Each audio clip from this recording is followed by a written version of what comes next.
Yan, papasok na tayo guys. Sobrang init that day. Pero, pagpapasok ka sa work, lagi kang excited. Lagi mong gustong makarating sa work. Kahit gaano pa kalayo yung nilalakad natin, di ba?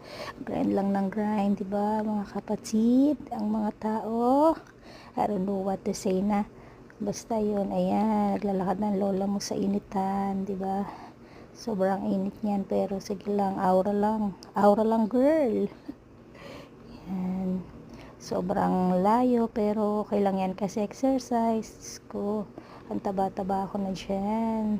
Kaya kailangan natin magbawas-bawas ng taba dyan. Tumatawid na tayo dyan sa may pedestrian lane. Siyempre, din tayo dadaan sa may tamang tawiran para hindi tayo may jaywalking.